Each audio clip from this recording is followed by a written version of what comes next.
Well, my name is Marc Van Montagu, Emeritus Professor at the University of Ghent, Belgium.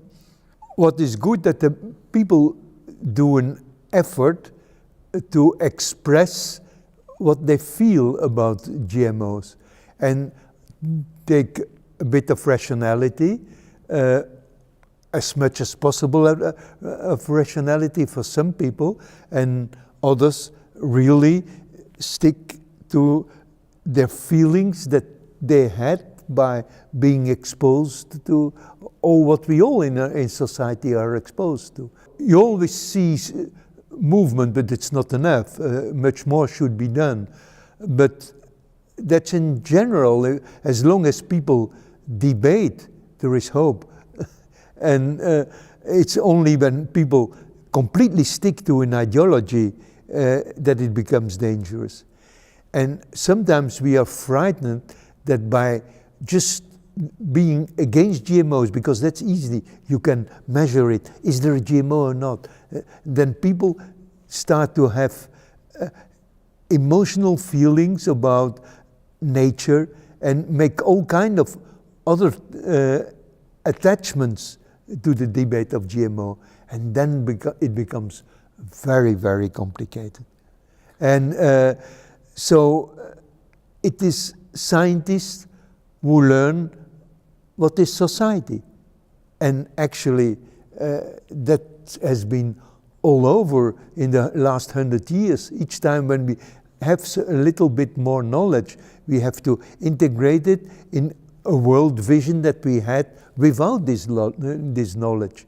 And that is, I think, fascinating, because that's what life is.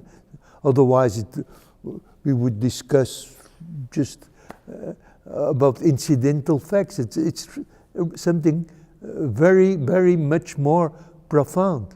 There is a long way before people themselves reach that level by saying nature is, it's not good, it's not bad, nature is, and that is where science goes to. But then people have to realize, and have not been prepared in their education, how we perceive the world, that thousands of years of philosophy have made our way of thinking without science. And now science brings new facts to these philosophers. And that's really how the evolution of humans, because the neurobiology is a certain amount of evolution. We see monkeys use tools, other animals use them, but that's not the level that our neurobiology went. And if we want to understand human ecology, how humans react towards each other in group and solve the human problems, it's fascinating amount that one can learn about this GMO debate. But that's a luxus for scientists. We should, by debating fundamental society questions, we should not forget to look what society really is.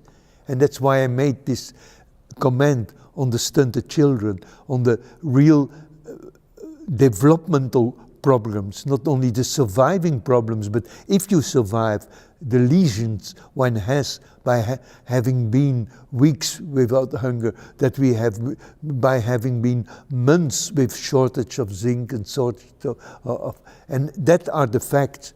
And we should always go back to the facts, because that are the solutions we are needed. We cannot, it's a luxus to think about life and the way we interact with each other.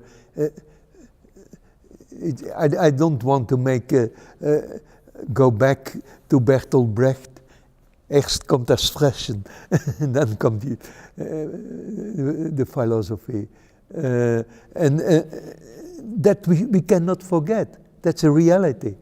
And it's about thinking about science and how science fits in sociology, but it's also what we do with our economy and who rules your economy. And all this is linked, because the scientists make new tools that make innovations, but the people who have the money decide which innovations use and which not using.